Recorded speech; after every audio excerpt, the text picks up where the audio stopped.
අයිබෝන් දුවේ පුතේ අද අපි සාකච්ඡා කරන්නේ 7 ශ්‍රේණියේ සමමිතිය පාඩමේ. ඒ කියන්නේ පළවෙනි පාඩමේ දෙවෙනි කොටස. මේ පාඩමේදී ඔයගලන්ට ද්විපාර්ශ්වික සමමිතිය ඇති තල රූප නිර්මාණය කරන්නත් ද්විපාර්ශ්වික සමමිති තල රූප ඇඳීම ගැනත් අපි සාකච්ඡා කරනවා. අපි බලමු ද්විපාර්ශ්වික සමමිතිය ඇති තල රූප කොහොමද නිර්මාණය කරන්නේ කියලා. ද්විපාර්ශ්වික සමමිතියක් තියෙනවා කියන්නේ මෙන්න මේ වගේ රූප.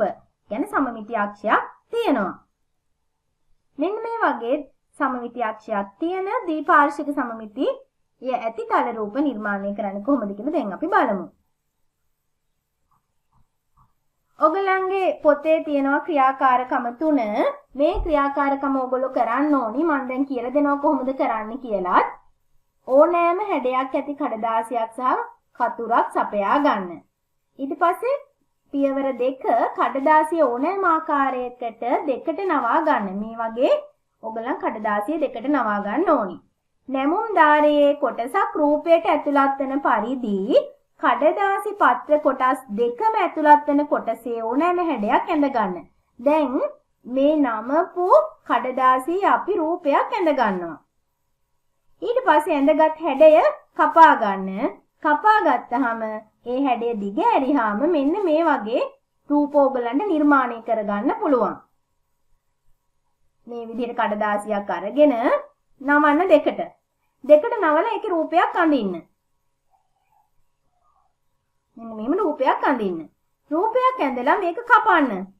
දැන් මේ තියෙන අපි කපාගත්තු රූපය. කපාගත්තු රූපය දිග ඇරියාම ඔයගලන්ට මෙන්න මේ වගේ සමමිතික රූප ලැබෙනවා.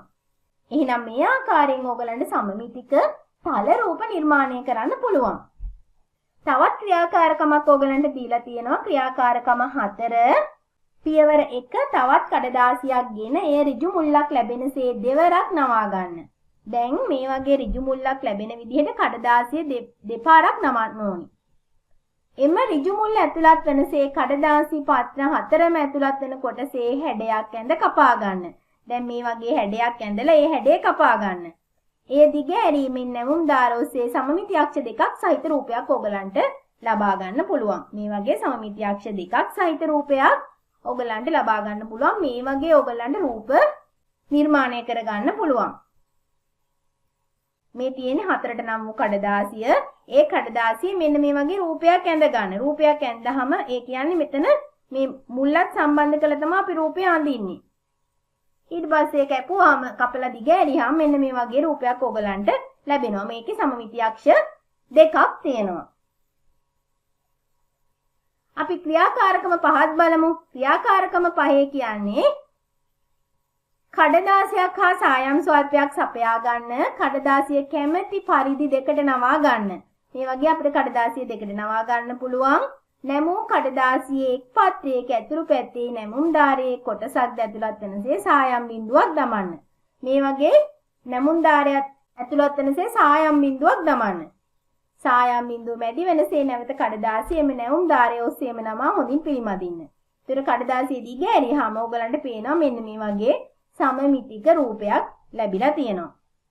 එතකොට ඔයගලන්ට මේ රූපයේ දැක්වෙන ආකාරයේ ද්විපාර්ශ්වික සමමිතික රූපයක් ලැබෙනවා.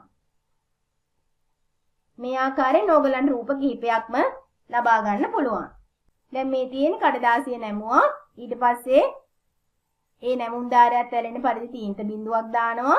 ඊට පස්සේ නැවතත් නමලා දිග ඇරියාම මේ වගේ සම්මිති රූපයක් ලැබෙනවා. එහෙමනම් දැන් ඕගලන් ඉගෙන ගත්තා ද්විපාර්ශ්වික සමමිතික තල රූප නිර්මාණය කරන්නේ කොහොමද කියලා. දැන් අපි බලමු කොහොමද ද්විපාර්ශ්වික සමමිතික තල රූප අඳින්නේ කියලා. මේ තියෙන්නේ ද්විපාර්ශ්වික සමමිතිය දැක්වෙන කොටුදැලක ඇඳලා තියෙන සමමිතික තල රූපයක්. අපි දැන් බලමු මේකේ ලක්ෂණ මොනවද කියලා. දැන් මේ බලන්න මෙතන ඉඳන් කොටු 4යි. මේ තියෙන සමමිති අක්ෂය සමමිති අක්ෂයේ ඉඳන් මේ ශීර්ෂ වලට දුරවල් සමානයි. එහෙමනම් අපි ශීර්ෂ කියන්නේ රේඛා දෙකක් හමුවන ලක්ෂයට අපි කියනවා ශීර්ෂයක් කියලා. අපි මේ පැත්තේ ශීර්ෂ ටික A, B, C, D කියලා නම් කරගෙන තියෙනවා. මේ පැත්තේ ඊට අනුරූප ශීර්ෂය. අනුරූප ශීර්ෂය දැන් මෙතන A නම් මෙතන A dash. මෙතන B නම් B dash. මෙතන C නම් මෙතන C dash. D නම් D dash. D නම් D'. එතකොට මේවට අපි කියනවා අනුරූප ශීර්ෂය කියලා. අපි බලමු අනුරූප ශීර්ෂ හඳුනා ගනිමින් කොටු දැලක සමමිතික රූපයක් කොහොමද අඳින්නේ කියලා. මේ තියෙන ක්‍රියාකාරකම 6. ඔයගොල්ලන් මේ ක්‍රියාකාරකම කරන්න ඕනි. ඔයගොල්ලන්ගේ පොතේ 9 වෙනි පිටුවේ තියෙන්නේ මේ ක්‍රියාකාරකම. අපි බලමු මේ ක්‍රියාකාරකම එකින් එක කරන්න. පළවෙනි පියවර තියෙන්නේ රූපයේ දැක්වෙන පරිදි කොටු දැලේ සිරස් රේඛාවක් තෝරාගෙන ඒ මත කඩ ඉරක් අඳින්න. එහෙමනම් අපි කොටු දැලක් අරගෙන මේ වගේ කඩ ඉරක් අඳිනවා. ඊට පස්සේ දෙවෙනි පියවර තියෙනවා එම කඩ ඉරෙන් වමත් පස කොටු දැලේ තිරස් සහ සිරස් රේඛා හමු වන ලක්ෂ 3ක් තෝරා ගන්න. එම ලක්ෂ පිළිවෙලින් A, B සහ C ලෙස නම් කරන්න කියලා. දැන් අපි කඩ ඉරක් අඳිනවා ඇඳලා A කියලා මම ලක්ෂයක් තෝරගත්තා, B කියලා ලක්ෂයක් තෝරගත්තා, ඊට පස්සේ C කියලා තවත් ලක්ෂයක් තෝරගත්තා. A සහ B ලක්ෂ දෙකද B සහ C ලක්ෂ දෙකද සරල රේඛා ඛණ්ඩ මගින් යා කරන්න. අපි මේ විදිහට A සහ B යා කරනවා, ඊට පස්සේ B සහ C යා කරනවා. කඩ ඉරෙන් දකුණු පස වූ ඉහත ලක්ෂ වලට අනුරූප ලක්ෂ කොටු දැල මත ලකුණු කොට එම ලක්ෂ A' B' සහ C' ලෙස නම් කරන්න. එම්නම් මේ කරන්නේ දැන් මෙතන ඉඳන් 1 2 3 4 5ක් නේ. එහෙනම් මේ පැත්තේ නම් අපි 5ක් ගණන් කරන්න ඕනේ. 1 2 3 4 5යි කියලා. එහෙනම් මෙතනට එනවා A'. ඊට පස්සේ 1 2 3යි කොටු මේ පැත්තට අපි කොටු 3ක් ගණන් කරලා 1 2 3යි කියලා මෙතන අපි ලක්ෂයක් ලකුණු කර ගන්නවා B'. ඊට පස්සේ මෙතන 1 2 3යි 4යි 5යි කොටු 5යි. එහෙනම් මේ පැත්තෙනොත් කොටු 5ක් අපි ගණන් කර ගන්න ඕනි. 1 2 3යි 4යි 5යි. එහෙනම් මෙන්න මෙතනට එනවා C' කියන ලක්ෂය.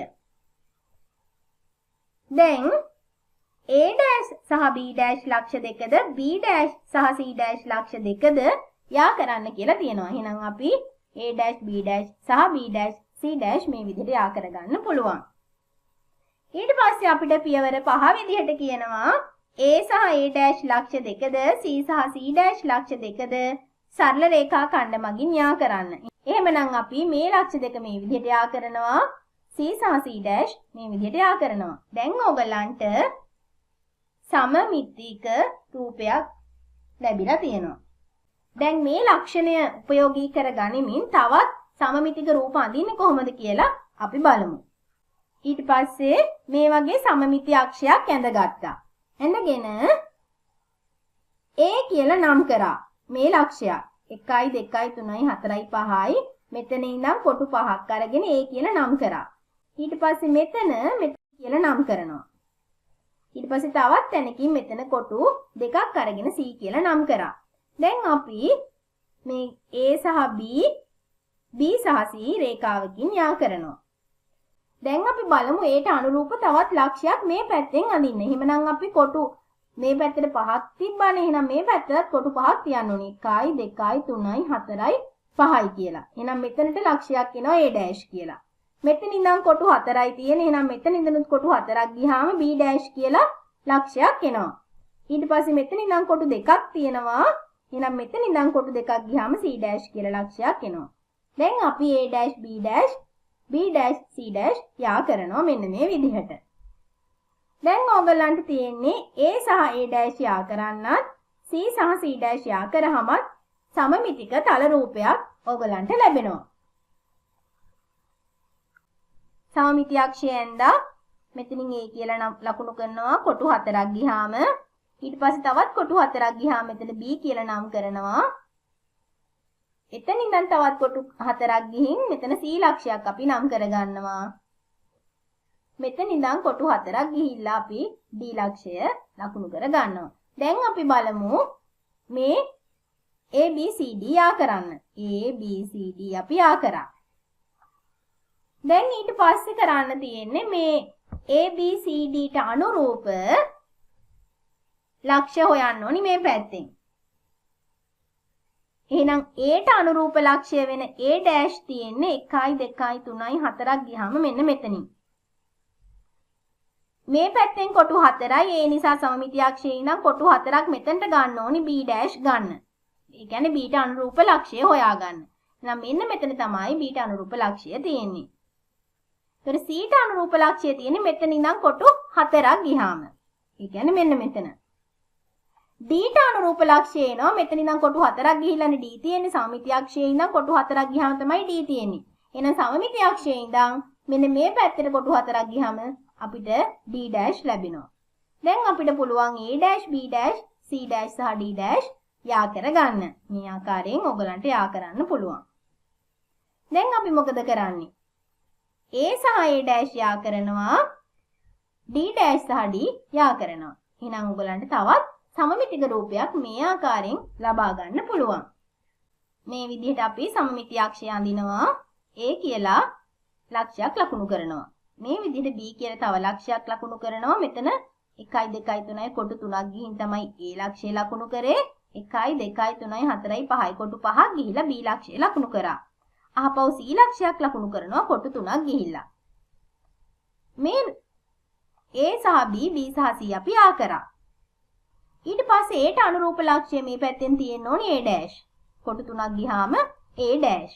B ට අනුරූප ලක්ෂය තියෙන්න ඕනේ කොටු 5ක් ගියාම B dash කියලා. අපි ඊට පස්සේ අඳිනවා C dash මෙතන ඉඳන් කොටු 3ක් ගණන් කරලා. ඊට පස්සේ අපි A dash B dash C dash මේ විදිහට යා කරනවා. දැන් අපිට තියෙන්නේ A සහ A dash යා කරන්නත් C සහ C dash යා කරන්නත්. එහෙමනම් අපි තවත් සම්මිතික තල රූපයක් ඇඳා. දැන් ඕගොල්ලන් ඉගෙන ගත්තා ද්විපාර්ශ්වික සම්මිතික තල රූප නිර්මාණය කරන්නේ කොහොමද කියලාත්. ඒ කියන්නේ අපි කොහොමද කොලයකින් සම්මිතික රූපයක් කපාගන්නේ කියලාත්, සමමිතික රූපයක් කොටු කඩදාසියක අඳින්නේ කොහොමද කියලා.